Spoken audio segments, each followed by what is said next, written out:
Bonjour à tous, bienvenue dans cette nouvelle vidéo. Nous sommes aujourd'hui ici, dans ma bibliothèque. Alors j'avais déjà fait un conseil de lecture il y a presque un an. Je vais présenter divers ouvrages et puis là j'ai un modeste nouveau concept, voyage au bout de ma bibliothèque. Je vais vous présenter un peu ce qui m'a influencé, parce que je n'ai pas toujours été catholique ni contre-révolutionnaire et je n'avais pas tout de suite compris quels étaient les réels enjeux. Mais j'ai eu des auteurs intéressants qui m'ont permis de comprendre certaines choses. Et j'espère que si vous ne connaissez pas encore ces auteurs, ou que si vous n'êtes pas encore sur la même ligne que moi, ils vous permettront d'arriver là où j'en suis. Donc le premier auteur, c'est Günther Anders. Alors très belle édition, l'édition de l'Encyclopédie des Nuisances. Donc ouvrage remarquable, notamment avec sa grande critique de la technique, avec sa fameuse honte prométhéenne. Pour les personnes qui ne connaîtraient pas les éditions de l'Encyclopédie des Nuisances, on pourrait dire que c'est une maison d'édition de gauche, comme beaucoup. Anarchiste n'est pas le bon terme, mais en tout cas grande critique de la technique, de manière générale. Il réédite aussi notamment l'auteur de Una Bomber, de Kaczynski, où d'ailleurs j'avais reçu, n'est-ce pas, Rémi Tel, pour la présentation de cet ouvrage, qui avait été entre autres réédité aussi aux éditions du Verbeau. Donc évidemment, ouvrage que je recommande, il y a aussi... J'avais posté plusieurs citations sur mon canal Telegram, il me semble, de Günther Anders. C'est un auteur tout à fait intéressant. Autre auteur extrêmement intéressant, Olivier Rey, Une folle solitude, le fantasme de l'homme autoconstruit. Donc les premières pages commencent de manière tout à fait intéressante sur la manière dont sont orientés les bébés dans les poussettes. Et en fait, il explique qu'il y a un changement majeur avec le fait que avant, comme vous voyez ici sur la page de gauche, les enfants regardaient les yeux de leur mère et à partir des années 80, les enfants regardent vers l'avant. Alors il développe toute une idée notamment par rapport à même chose, à ses critiques de la technique, à ses critiques de la limite. Olivier Rey est un grand lecteur de Ivan Illich, d'Ellul entre autres. Il fait partie de ces chrétiens modernistes ou libéraux. En tout cas, ils s'inscrivent pas non plus dans la tradition. Je crois qu'on peut le dire comme ça, en tout cas dans la tradition chrétienne.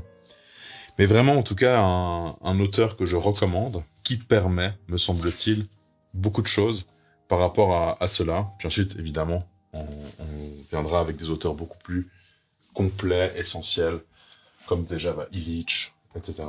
Il a fait toute une série de livres aussi qui sont tout à fait intéressants. Alors ça, je les cite très souvent. Donc, il y a Une question de taille, qui est remarquable, que je suis beaucoup aimé lire. Quand le monde s'est fait nombre, c'est un ouvrage qui m'a aussi beaucoup marqué, puisqu'évidemment, il s'inscrit notamment avec des auteurs comme Alain Soupiot, La gouvernance par les nombres, donc ouvrage aussi remarquable. Critique aussi, donc les professeurs émérites au Collège de France et membre de l'Institut d'études avancées de Nantes. Donc il est aussi nombreuses fois cité par différents auteurs, aussi très intéressant. Donc Olivier Rey fait partie des nombreux critiques de la mathématisation du monde et de l'omniprésence des chiffres. D'ailleurs, un des arguments pour nous expliquer qu'il n'y a pas de changement de peuple et de civilisation, c'est « avez-vous des chiffres ?» Cette fameuse phrase que Renaud Camus notamment dénonce.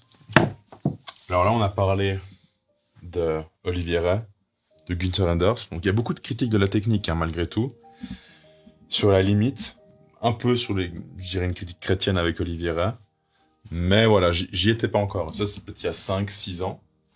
Puis il y a aussi, évidemment,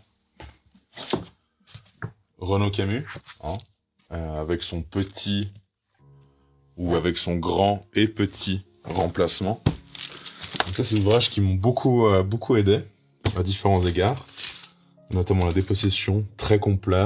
Il cite Céline, il cite Olivier Rey, il cite Soupiot, il cite Nietzsche, enfin, beaucoup d'influences. Donc ça, c'est très intéressant. Mais il manque, si vous voulez, si on devait faire une critique, il manque cette main dite invisible, mais qui n'est pas du tout invisible, sur tous ces phénomènes. Notamment dans le petit remplacement, il y a l'industrie de l'habitude, comme on l'appelle. Et si vous voulez, cette industrie de l'habitude n'est pas le fruit d'un processus aléatoire, d'un concours de circonstances. Alors certes, certains nous diront, mais alors, l'œuf ou la poule en premier? Bah oui, alors très bien. Le divertissement permet des bénéfices. Toutes les grandes émissions de divertissement le permettent, à quelques exceptions. Mais le reste, c'est du subventionné, c'est de la propagande. Et donc derrière, il y a une volonté de formater les esprits et de détruire les intelligences, du peu qu'il en reste.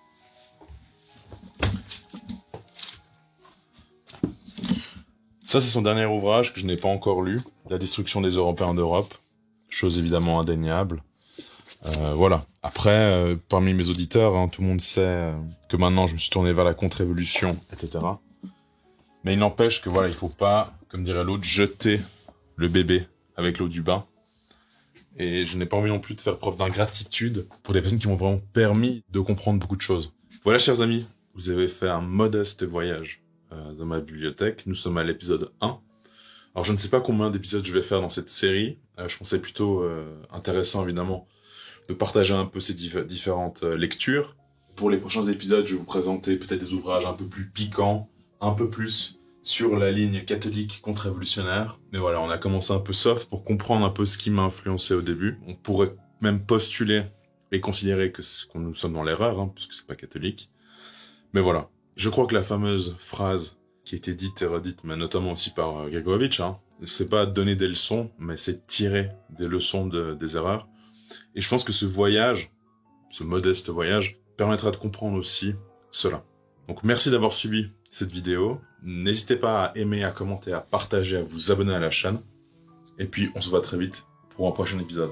À bientôt.